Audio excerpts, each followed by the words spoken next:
आदित्य ठाकरेंनी नुसतं ट्विट केलंय, कालच्या घटनेवर ट्विट केलं, बाकी काय त्याच्या ट्विट पलीकडे त्याला काहीच येत नाही ना, यायला पण पाहिजे ना काहीतरी.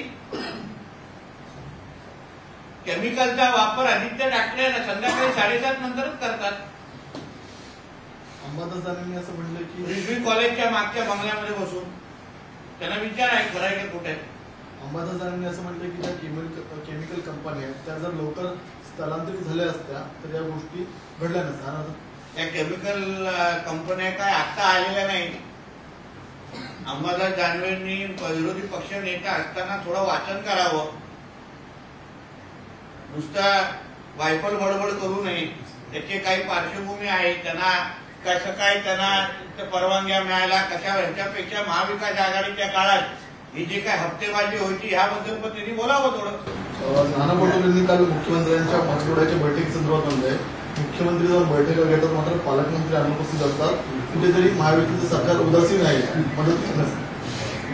उद्धव ठाकरेच्या बैठकांमध्ये किती मंत्री उपस्थित असायचे मुख्यमंत्री असताना, ह्याच्या कधीतरी आता तपशील जाहीर करायला पाहिजे.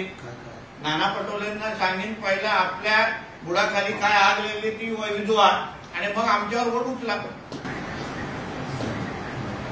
सर, महामंडळाच्या राज्य महामंडळाच्या विद्यार्थ्यांच्या बाबतीत एक निर्णय झालेला आहे. मनाचे श्लोक असतील किंवा भगवद्गीतेचा एक अध्याय आहे ते आता पाठ्यपुस्तकामध्ये नमूद केला जाणार आहे. याशिवाय मनुस्मृतीतील काही अध्याय आहेत त्यांचाही समावेश केला जाणार आहे. तर याला कुठेतरी विरोध होताना पाहायला मिळतो.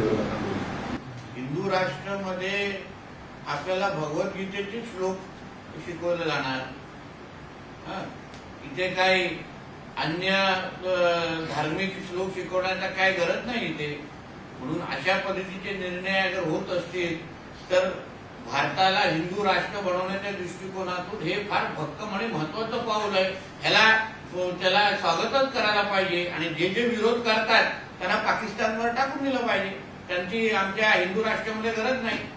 तुम्हाला एवढं अगर वाईट वाटत असेल तर पाकिस्तानमध्ये जावा आणि 5 वेळा बोंगे वाजवत बसा.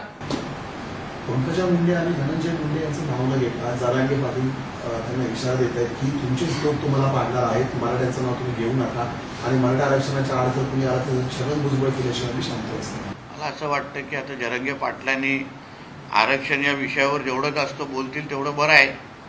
राजकारणाचं सगळे विषय आमच्यावर सोडून द्यावे, त्यांनी आरक्षणावर बोलावं.